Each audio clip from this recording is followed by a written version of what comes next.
2022 और 21 के क्वेश्चंस की सॉल्यूशन के बाद हम जो है स्टार्ट करेंगे इस वीडियो में क्या को 2020 की क्वेश्चंस को, ठीक है। तो आई थिंक आपने 2022 की 2021 के क्वेश्चंस देख रखे होंगे, सॉल्यूशंस भी देख रखे होंगे और आपने प्रैक्टिस भी 100% कर ली होंगे। तो अब जो है हम नेक्स्ट आएंगे किस पर भाई, 2020 पर, जो कि आपको बहुत आसान लगेगा क्योंकि आप 2 साल का क्वेश्चन ऑलरेडी कर रखे हैं।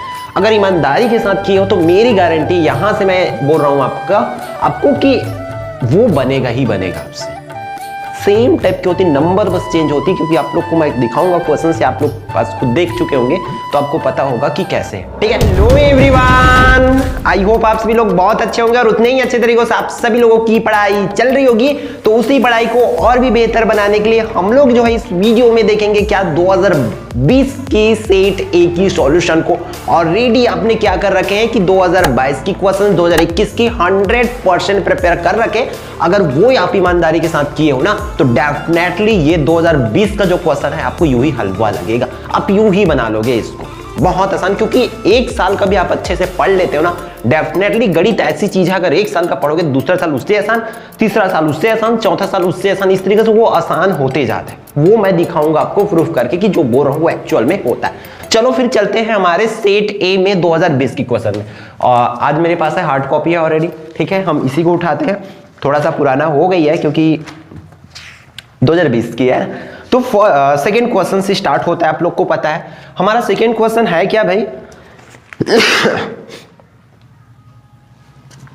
मान ज्ञात करना है हमें। दिया क्या है, दे रखे सिंपल सा, हमें दिया है cos 55 बटा में दिया है sin 35 प्लस में sin 35 बटा में क्या दे रखे cos 55। इस तरीका से हमें क्वेश्चन दिया हुआ है। अब इसको सॉल्व करना है, बहुत आसान है। आप सबको पता है कि इसको सॉल्व करने का ट्रिक कि आपको ऊपर वाले को चेंज कर देना पूरक सूत्र से, ठीक है। तो कैसे होगा भाई, ऊपर को जब चेंज करोगे तो देखो ऊपर को कैसे लिखना है, cos 90 माइनस 35, इस तरीके से लिख देना है। ऊपर 35 कहां से है, नीचे में है, इसलिए उतना उसको ऊपर में लिख देना है। अब नीचे को जस के तस, नीचे में आपको किसी भी प्रकार की छेड़खानी आपको नहीं करना है, ठीक। प्लस है तो प्लस, साइन 35 है तो साइन 90 माइनस 55 हो जाएगा ऊपर वाला, और नीचे को जस के तस cos 55, ठीक है। कर लोगे। अब देखो आपको पता है cos 90 माइनस थीटा का जो फॉर्मूला होता है वो साइन थीटा होता है, इसलिए साइन 35 बन जाएगा ऊपर, और नीचे में ऑलरेडी पहले से क्या है, साइन 35 है। कर लोगे।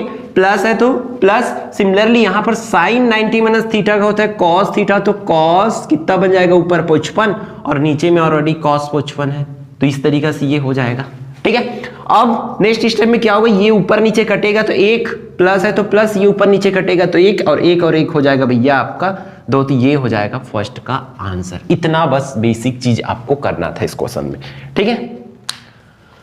अब देखते हैं क्वेश्चन नंबर 3 को। क्वेश्चन नंबर 3 मेरे हिसाब से ये थोड़ा सा बड़ा क्वेश्चन है, 2 मार्क्स के लिए इसको नहीं देने था, बट दे दिए तो हम तो सॉल्व करेंगे, हमें तो 75 चाहिए। तो देखो दिया है करके सिंपल से आपको लिखना है, क्या दे रखे भाई, बहुत आसान क्वेश्चन है। 3 प्लस एक्स नेक्स्ट अनुपात 5 प्लस एक्स अनुपात 8 प्लस में एक्स, ऐसा दे रखे और बोल रहे कि भैया आप मुझे एक्स का मान निकाल के बता दो। तो आपको सिंपल से करना है क्या, नेक्स्ट स्टेप में आपको इस तरीके से जो अनुपात है उसको बदलोगे किसमें, समानुपात में। ध्यान से करो एकदम, 3 प्लस एक्स अनुपात 5 प्लस एक्स, और समानुपात में बदलने के लिए आपको पता है बीच वाले को 2 बार लिख देते हैं। बीच में कितना है, 5 प्लस एक्स, तो यहां पर 5 प्लस एक्स अनुपात 8 प्लस एक्स, इस तरीके से ये हो जाएगा। कर लोगे यहां तक। फिर नेक्स्ट स्टेप में आपको पता है प्रीवियस क्वेश्चंस में आप देख रखे, जब भी अनुपात होते तो अनुपात को क्या लिखते हैं हम लोग, बटा में लिखते थे। ये 3 प्लस एक्स बटा में 5 प्लस एक्स, इस तरीके से ये हो जाएगा। फिर समानुपात का मतलब होता है बराबर, तो ये बराबर ये 5 प्लस एक्स, और नीचे में आप लोग लिखेंगे 8 प्लस में एक्स, इस तरीके से कर लोगे। अब तिर्यक गुणा कर दो, इसका इसके साथ गुणा होगा तो कैसे होगा, 3 प्लस एक्स का गुणा हो जाएगा 8 प्लस एक्स के साथ, आया ना। किसका किसका किए, इसका और इसका, तो इस तरीके से होगा। अब इसका और इसका गुणा करोगे तो ऐसे हो गया 5 प्लस एक्स पूरे की घात 2, क्योंकि वर्ग लगा सकते हो आप, सेम है ना, ये भी 5 प्लस एक्स और ये भी 5 प्लस एक्स, इसलिए पूरे की घात 2 हो गया, वो 2 बार हो जाएगा। अब इसका गुणा कर दो। ब्रैकेट का गुणा करने के लिए बहुत आसान तरीका, पीछे वाले का बारी बारी से गुणा करते चलो। पीछे वाले का सबसे पहले 3 के साथ कर दो, इस तरीके से 8 + x लिखे, प्लस है तो प्लस। अब पीछे वाले ब्रैकेट को फिर से x के साथ लिख दो इस तरीके से 8 + x। ऐसा कर देने से आपका गलती होने के चांसेस एकदम कम हो जाते। अब आपको करना क्या है, a + b का स्क्वायर है, तो यहां पर ये फॉर्मूला लगेगा ना भी हमारा, कौन सा वाला फॉर्मूला, ये वाला कि a + b का स्क्वायर का फॉर्मूला क्या होता है, a का स्क्वायर प्लस में 2ab प्लस में b का स्क्वायर। उसी फॉर्मूला में आप तोड़ दो उसको। आपको इतना दे रखिए, इतना लिखना है, a की जगह में कितना है 5 और b की जगह में कितना है x, तो उसके हिसाब से करते चलो। a का वर्ग करना मतलब 5 का वर्ग, तो 5 का वर्ग प्लस में 2, a की जगह में कितना है 5, b की जगह पे x, तो 2ab लिख दिए, प्लस b का वर्ग मतलब x का वर्ग। इस तरीके से वो हो जाएगा। क्लियर है। फिर आगे बढ़ो, यहां पर अंदर गुणा करेंगे तो देखो, इसलिए मैं बोल रहा हूं ये क्वेश्चन 2 मार्क्स के लायक है नहीं, ये इसको 3 मार्क्स में देना चाहिए, बट आ गए हैं तो आ गए हैं, हमें तो करना है, मतलब करना है। 3 × 8 = 24 प्लस 3 का x के साथ गुणा करेंगे तो 3x प्लस x का 8 के साथ गुणा होगा तो 8x प्लस x और x का गुणा होगा तो x की घात 2। क्या किया हूं, नहीं आया, अभी आएगा। देखो 3 का 8 के साथ, पहले इन 3 का 8 के साथ करेंगे, 3 × 8 = 24 प्लस है तो प्लस लिखा, फिर 3 का x के साथ करना है आपको तो 3x हो गया, फिर से ये प्लस का प्लस। अब इस x का दोनों के साथ किया, देखो x का पहले 8 के साथ करेंगे तो 8x प्लस है तो प्लस, फिर x और x का गुणा होगा तो x की घात 2 बराबर। यहां 5 का वर्ग भैया आपका हो जाएगा 25 प्लस इसका गुणा करोगे तो 2 × 5 = 10x और प्लस में x की घात 2। अब x को एक साइड, बिना x को एक साइड करो, सिंपल है, बहुत आसान है। तो देखो मैं यहां पर क्या कर रहा हूं, सीधा सीधा ये 3x और 8x जोड़ के हो जाएगा हमारा 11x प्लस में x की घात 2, और उस साइड से मैं 10x को लाऊंगा तो -10x बन के आएगा, और उसी तरह x की घात 2 को लाऊंगा तो -x की घात 2 बन के आएगा, और उस साइड सिर्फ बाकी क्या रहेगा 25। क्यों, क्योंकि मैं 10 को और x की घात 2 को तो इस साइड ले आया हूं, है ना, इसलिए उस साइड सिर्फ 25 बाकी, और इस साइड से मैं 24 को उस साइड भेज दूंगा तो वो बन के क्या आ जाएगा -24। आया आप लोगों को, ठीक है, बहुत आसान है भाई, एकदम खिलते कुत्ते बना लोगे। देखो x की घात 2 x की घात 2 खत्म, तो क्यों, इसमें प्लस में और इसमें माइनस में अलग अलग चिन्ह हमेशा घटता है, बस इतना को याद रखना। अब 10x और 11x में 10x घट जाए, क्यों, ये प्लस में और ये माइनस है, फिर से अलग अलग चिन्ह मतलब घटेगा, तो 10x में 11x में 10x जाएगा तो सिर्फ एक तो x बाकी रहेगा, एक x बाकी रहेगा, और यहाँ 25 में 24 जाएगा तो कितना रहेगा 1। ये हुआ इसकी आंसर। इतना आपको करना है इस क्वेश्चन में, ठीक है। क्वेश्चन नंबर 4 की बात कर लेते हैं। क्वेश्चन नंबर 4 बहुत आसान है एकदम। क्या बोल रहा है, 3x की घात 2 - 5x - 2 = 0 के मूलों का योगफल और गुणनफल। तो बहुत आसान क्वेश्चन है, मूलों का योगफल और गुणनफल। दिया क्या है हमें, दिए सिंपल से 3x की घात 2 - 5x - 2 बराबर में 0, इतना दे रखे, और मूलों का योगफल और गुणनफल निकालने बोल रहे हैं। तो आपको सिंपल से क्या करना पड़ेगा, यहां आपको a b का मान चाहिए, a का मान हो जाएगा 3, b की मान की बात करूं तो वो है -5, और c की वैल्यू की बात करूं तो वो हो जाएगा -2। इस तरीके से कर लोगे। अब आपको निकालना क्या है, मूलों का योगफल, तो आप लोग लिखेंगे मूलों का योगफल। तो योगफल की सूत्र क्या होता है भैया, आपको पता होगा -b/a। तो इस तरीके से -b/a लिखेंगे, बराबर है तो बराबर, फिर से अब देखो इस माइनस है तो माइनस को तो लिखोगे ही लिखोगे, है ना।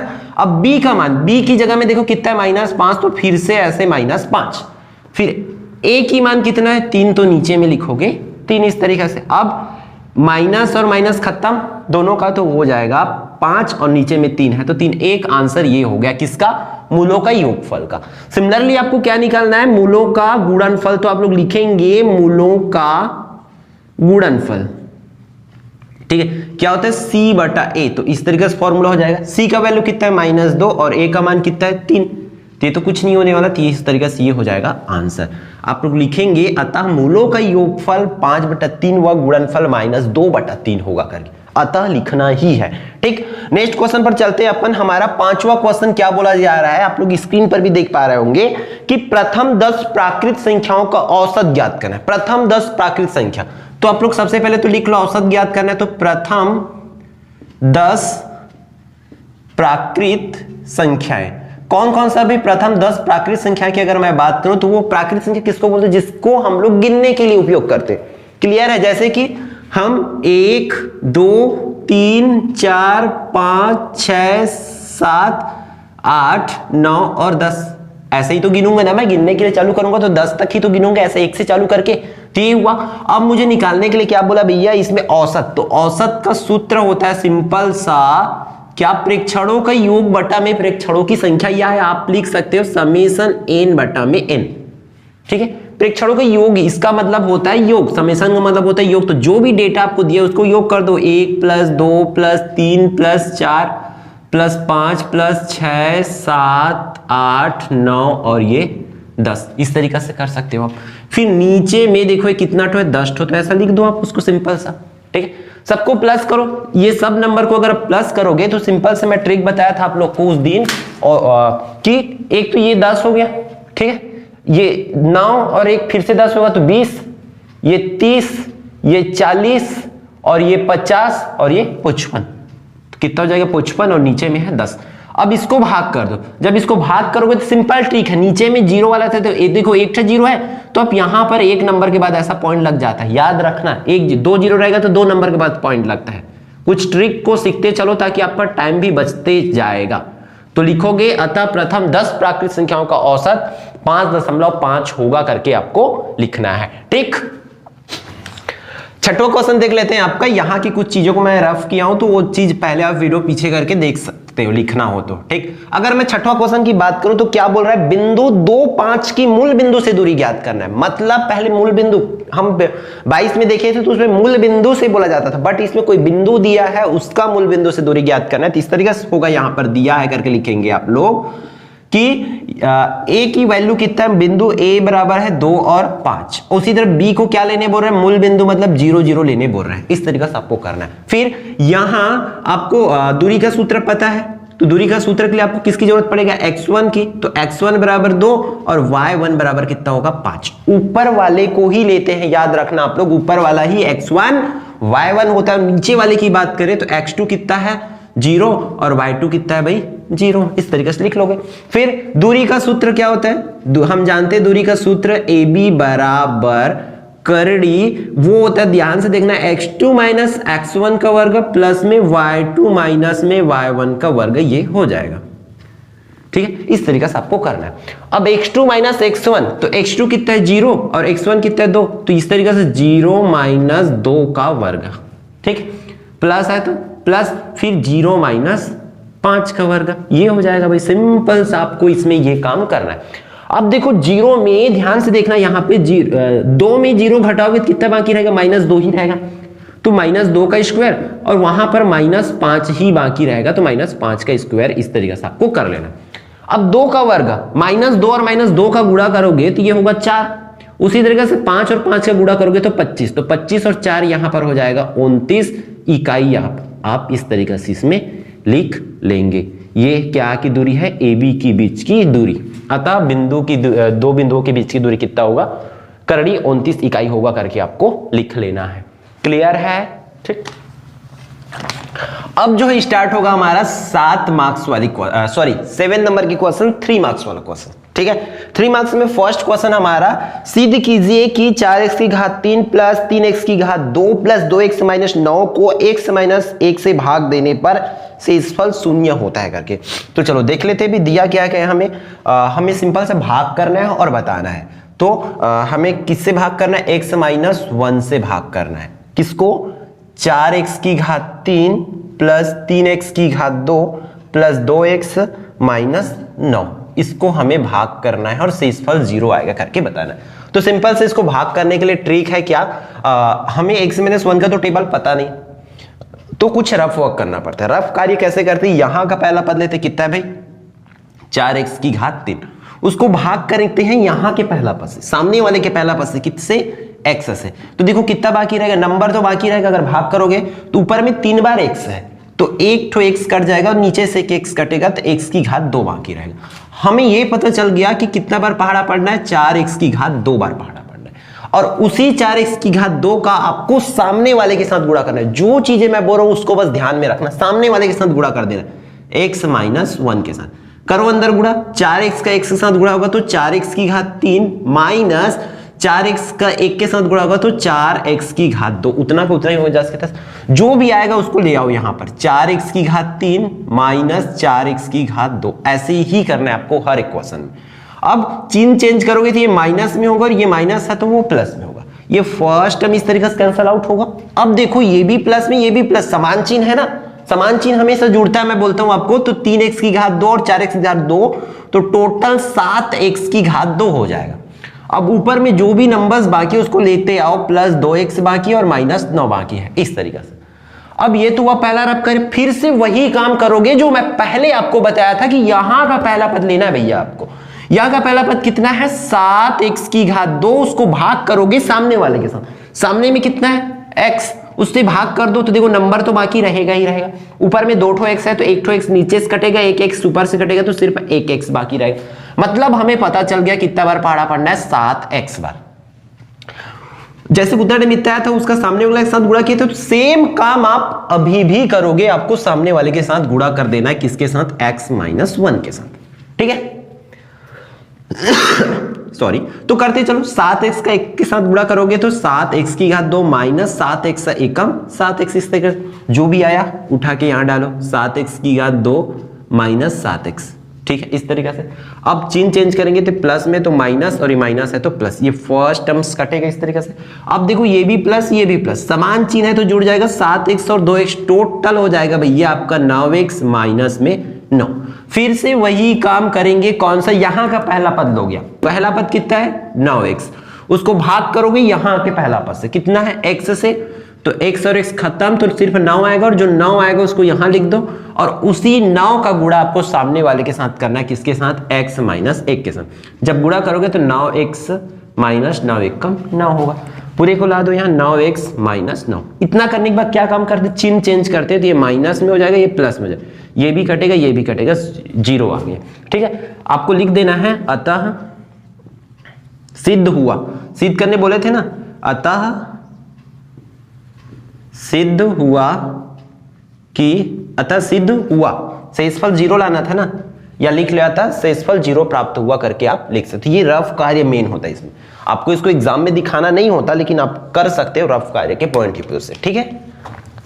तो इसकी जो आंसर है मैं उसको यहां ऊपर में लिख देता हूं ताकि आप कर सको, 4x की घात 2 प्लस में 7x की घात 2, 7x प्लस में 9, इस तरीके से आया था, ठीक है। तो ये रहा। अब हम चलते नेक्स्ट क्वेश्चन पर, आपके क्वेश्चन नंबर 8 पर। क्वेश्चन नंबर 8 की अगर मैं बात करूं तो वो क्या है भाई, आपको दे रखे वर्ग समीकरण दिया, उसको हल करना है, ठीक है। क्या दिया है, वर्ग समीकरण, तो लिखोगे दिया है क्या, 9x की घात 2 माइनस 3x माइनस 2 बराबर 0। इसको हल करना है, मतलब x का आपको मान ज्ञात करना। देखो बहुत आसान है, ऐसा तो नहीं बोलूंगा इस क्वेश्चन के लिए, ठीक है। ये थोड़ा सा बाकी क्वेश्चन से टफ है, क्योंकि इसको मिडिल टर्म्स को आपको तोड़ना पड़ेगा, ब्रेक करना पड़ेगा, आपको मध्य पद को तोड़ना पड़ेगा। देखो कैसे करोगे, जो ट्रिक बता रहा हूं उसको करो। यहां a बराबर कितना है 9, b बराबर कितना है -3, और c बराबर कितना है -2, ठीक है। आपको यहां पर सिंपल से a और c का गुणा कर देना है। a और c का गुणा करोगे, देखो समीकरण हल करने बोले तो आपके पास हल करने के बहुत सारे तरीके हैं। आप सूत्र विधि से भी कर सकते हो, श्रीधराचार्य विधि से, उससे भी कर सकते हो इसको, ठीक है, या पूर्ण वर्ग विधि से भी कर सकते हो, या मध्य पद को तोड़ने से। 3 विधि है, मैं आपको बता रहा हूं मध्य पद को तोड़ने वाले विधि से। आप उस विधि में भी जा सकते हो, क्योंकि वो थोड़ा सा लंबा विधि, इसलिए मैं उनको रिकमेंड नहीं कर रहा हूं आपको कि आप ये शॉर्ट टर्म से, बट ये थोड़ा सा हार्ड रहता है, बिना फॉर्मूला वाला अपना दिमाग एक्स्ट्रा घुसाना पड़ता है। ये हार्ड है लेकिन छोटा बनता है, और वो बड़ा बनता है लेकिन इजी है। तो आप उन विधि में भी जा सकते हो, पूर्ण वर्ग विधि में और श्रीधराचार्य विधि या सूत्र विधि में जा सकते हो, ठीक है। तो देखो a और c का गुणा करेंगे तो 9 दूनी हो जाएगा 18, भी चिन्ह को भूल जाओ। अब 18 का आपको टेबल देखना है कि 18 किसके किसके पहाड़ा में आता है। एक तो 1 के में आता है, 2 के में आता है, 3 के में आता है, फिर 6 के में आता है, फिर 9 के में आता है, फिर फाइनली आता है 18 के में। इस तरीके से कर लोगे। अब उसके बाद जो क्वेश्चन दिया है उसको फिर से लिख लो। इतना करने के बाद ये रफ वर्क ही है, समझो। आप चाहो तो यहाँ पर लिख सकते हो 9x की घात 2 माइनस 3x माइनस 2 बराबर 0। इस तरीके से आप करेंगे। अब देखो बीच को तोड़ना है, मतलब बीच में ये 3 की जगह में ऐसे यहां से 2 नंबर लेना है। ध्यान से सुनो, 3 के बदले यहां पर 3 को तोड़ना है 2 नंबरों में। तो ऊपर में से जितना नंबर आप देख पा रहे हैं यहां पर, इतना में से ही 2 नंबर लेना है कि उसका मल्टीप्लाई करने से, गुणा करने से 18 हो जाए, और उसको जोड़ते हैं या घटाते हैं तो कितना रहना चाहिए, 3 का 3 ही रहना चाहिए। तो किसको लेंगे भाई, हम इस तरीके से ले सकते हैं क्या, 9x की घात 2 माइनस किसको किसको, 6 और 3 को, क्योंकि 6 3 18 होता है और 6 में मैं 3 घटा दूंगा तो इस तरीके से वो 3 का 3 रहेगा। तो इस तरीके से तोड़ दिया किसमें किसमें, 6 और 3 में। x माइनस 2 बराबर 0 है तो 0। 9x की घात 2 माइनस 6x प्लस में 3x माइनस 2 बराबर में 0। इस तरीके से करना है। ये फर्स्ट टर्म हुआ, ये सेकंड टर्म हुआ। यहां से पहला कॉमन निकालो। देखो x है दोनों साइड तो x निकलेगा ही निकलेगा। अब कोई पहाड़ा है क्या भैया आपका जिसमें 9 भी आता हो और 6 भी आता हो, तो उस चीज को निकाल दो आप सिंपल से।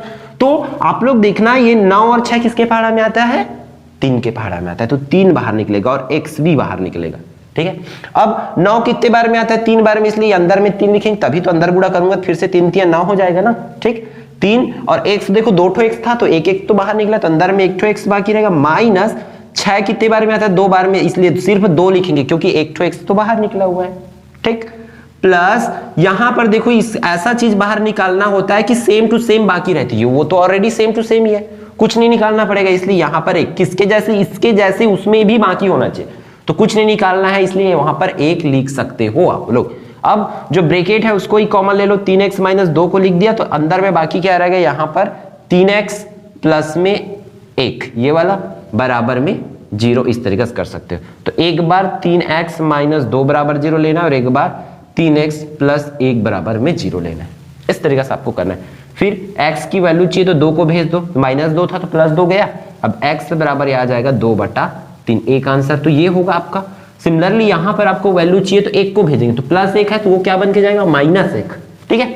फिर x का वैल्यू चाहिए तो 3 को भेजना चाहिए, 3 चिपका हुआ है मतलब वो भाग में जाएगा नीचे में, इस तरीके से, तो x बराबर 1 आंसर क्या हो जाएगा, -1/3। इतना आपको करना है। ठीक, नेक्स्ट क्वेश्चन पर चलते, क्वेश्चन नंबर 9 पर। इसको अच्छे से आप चाहो तो रिपीट कर लो, नोट कर लो, पूरी चीजों को नोट करते तो डेफिनेटली आपकी तैयारी बहुत अच्छे से हो जाएगा। ठीक है। फिर हम 9th क्वेश्चन पर चलते हैं।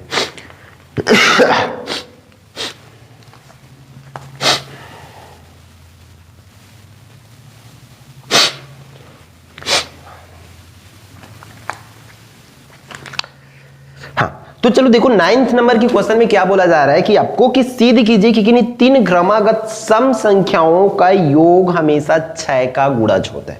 3 क्रमागत सम संख्याओं का, 3 क्रमागत सम संख्या लेना है तो सिंपल सी बात है, हम लेते चलते हैं। माना कि क्रमागत लेना, इसलिए माना कि पहला संख्या, पहला सम संख्या, ठीक है, पहला सम संख्या मेरा क्या ले लिया, मैं 2x ले लिया। दूसरा सम संख्या अगर बात करें तो दूसरा संख्या कौन सा है भाई, हम ले लिए 2x प्लस में 2, क्योंकि उसमें 2 जोड़ूंगा तभी सम बनेगा।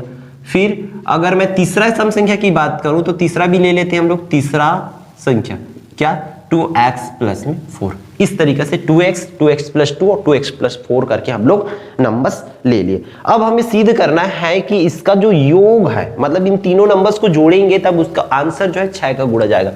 प्रश्नानुसार हमें प्रश्न में क्या करने के लिए बोला है, इसका योग जो है 6 का गुणज होता है करके करना है। तो जोड़ दो भाई, मान के चलो मेरा पहला संख्या को मैं a मानता हूं, दूसरा संख्या को b, तीसरा को c, तो मुझे क्या करना पड़ेगा, a plus b plus c तीनों को जोड़ना पड़ेगा। a की वैल्यू की बात करें तो 2x है, b की बात करें तो 2x प्लस 2 है, और c की वैल्यू की बात करें तो 2x प्लस 4 है। इस तरीके से अब जोड़ दो इसको, x से x जुड़ेगा तो टोटल बनेगा 6x, कर लिख लोगे।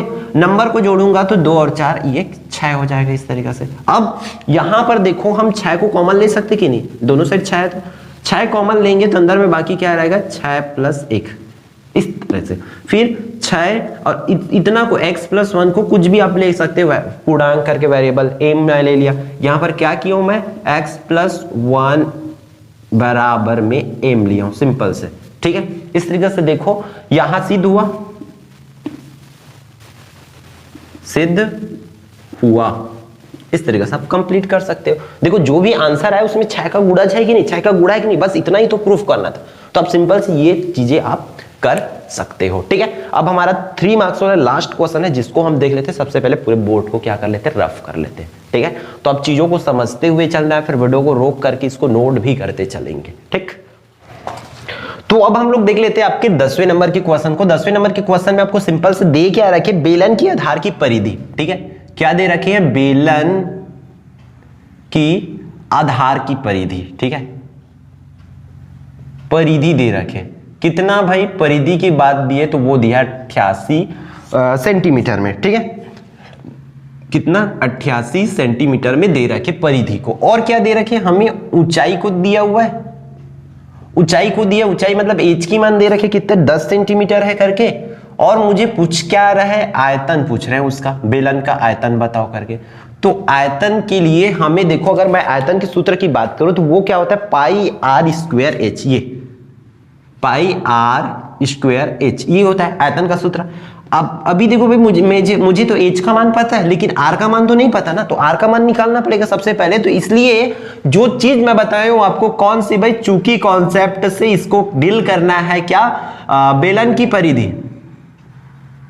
बेलन की आधार की परिधि।